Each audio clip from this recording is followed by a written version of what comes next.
Have you ever really wondered how an economy works? I mean, at the most basic level. Let's forget Wall Street and all that complex stuff for a minute. Today, we're going to break it all down. We'll visit this single imaginary village to really get a handle on the timeless rules of production, wealth, and, well, survival. So let's dive right in. So, welcome to Palampur. Now, this village, it's imaginary, sure, but its story is very, very real. It's actually a case study, and it's based on decades of research into actual villages in India. The story of this place, it's going to show us exactly how goods and services get produced, and it really pulls back the curtain on the fundamental challenges that communities, just like this one, have been facing for centuries. And that really brings us to the central question, right? How does a place like Palampur actually organize itself to produce everything it needs to survive? Well, the answer? It comes down to three essential ingredients. And these are ingredients that every single economy, whether it's a tiny village or a massive country, absolutely depends on. All right, so to kick things off, let's get a feel for the place. What's Palampur really like? So, Palampur is home to about 450 families, and they're from all different castes. And, it's not some isolated place out in the middle of nowhere. It's actually well connected by road, it's got electricity, a couple of schools, even a health center. Now, the main gig here, as you've probably guessed, is farming. But, and this is important, farming is just the beginning. There's this whole mix of other stuff going on, kind of bubbling just beneath the surface that's absolutely crucial to its story. But here's the thing.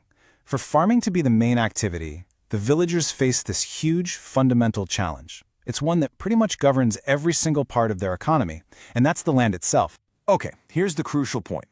The amount of land that's available for farming in Palampur, it hasn't changed since 1960.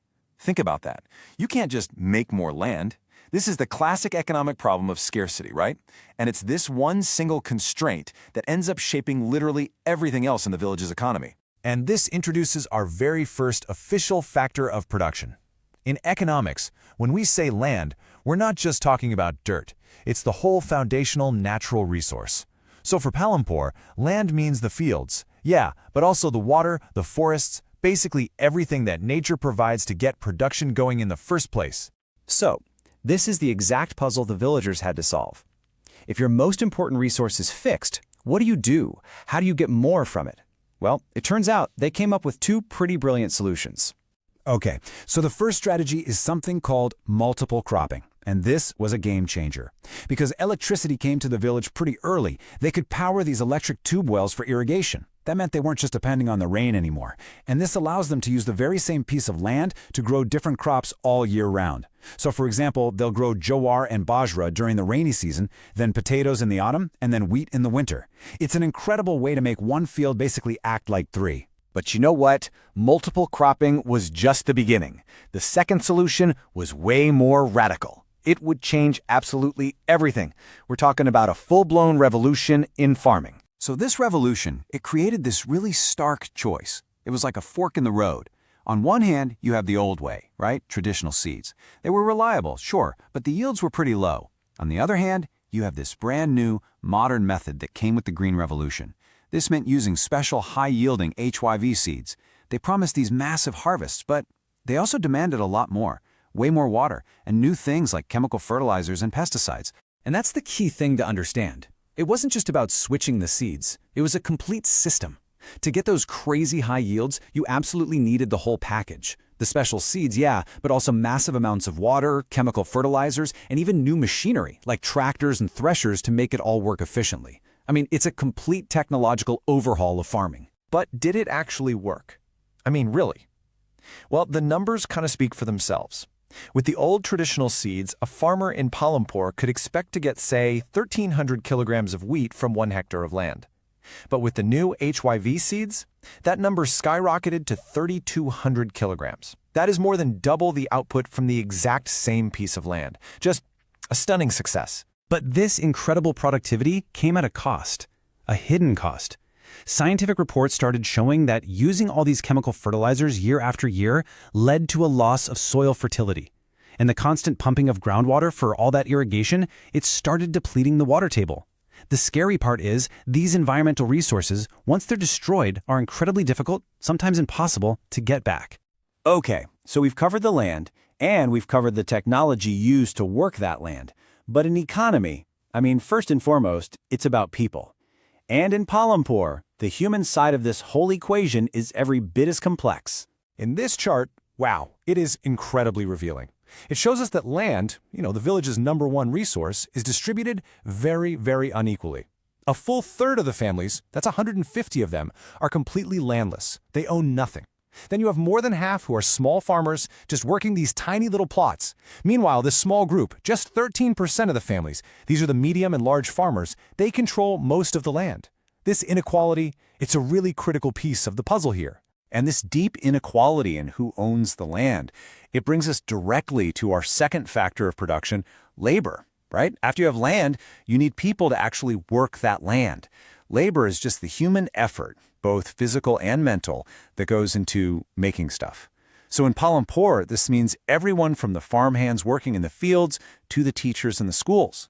To really understand what labor means here, let's look at the story of a man named Dala. Now, Dala is a landless laborer, which means he has to find work every single day. The government has a set minimum wage. It's 300 rupees a day. But here's the reality. Because there are so many landless people all competing for a limited number of jobs, Dala and others like him are forced to accept wages as low as 160 rupees. It's simple supply and demand, right? Labor is abundant, and that means its price, the wage, is pushed way down. Okay, so we've got land, we've got labor, there's just one more piece to the puzzle. And that's our third factor of production, capital. Now, when economists say capital, they don't just mean money. Physical capital includes all the man-made inputs you need, and we can split it into two types, which is pretty helpful. First, you've got fixed capital. That's the long-lasting stuff. Tractors, tools, buildings. Then you've got working capital. This is the stuff that gets used up in one production cycle, like seeds, fertilizer, and yeah, the cash you need to pay for it all. So how do you get this capital, especially if you're just starting out? Well, for small farmers like this woman, Sabita, it's a constant struggle. She needs 3,000 rupees for her working capital, seeds, fertilizer, but she has no savings, so she's forced to go borrow from Tejpal, a large landowner. He agrees to the loan, but the terms are just punishing. We're talking an interest rate of 24% for just 4 months, and on top of that, she has to promise to work on his farm for a crazy low wage. For the small farmers, capital is scarce, and it is very, very expensive. All right, now let's flip the coin and look at the other side. Let's look at Tejpal, the large farmer who lent her the money. He has a huge surplus of wheat after his harvest, way more than his family needs, so he sells it. And what does he do with all that extra money? Well, he saves some of it, he lends it out at those high interest rates to people like Savita, and he uses it to buy more fixed capital for himself, like a brand new tractor. You see the cycle? His surplus from one year becomes the capital for the next, making him even wealthier and just widening that gap between the rich and poor. Now, even though farming absolutely dominates life in Palampur, it's not the whole story. As the village economy grows and develops, people start to find new, creative ways to make a living. What we're seeing is a real diversification of the economy. You've got guys like Mishrilal, who started a small-scale manufacturing business making jaggery. Then there's Kareem. He saw that students were traveling to the nearby town for computer classes, so he opened his own computer center right there in the village. That's a mini knowledge economy right there. And then there's Kishora. He used a small loan to buy a buffalo and a cart, and now he runs his own little transport business. And of course, dairy farming has become a really common side business for a lot of families. Ultimately, the story of Palampur, it isn't just about one imaginary village, is it? It's really a blueprint for understanding any economy. It shows us how those three factors, land, labor, and capital, all combine to create pretty much everything we need and use. But it also leaves us with a big question for the future. The Green Revolution completely transformed farming. So, as Palampur and thousands of villages like it get more and more connected through better roads, transport, and now the internet, you have to wonder, what will the next economic revolution look like? And maybe more importantly, who will get to benefit from it?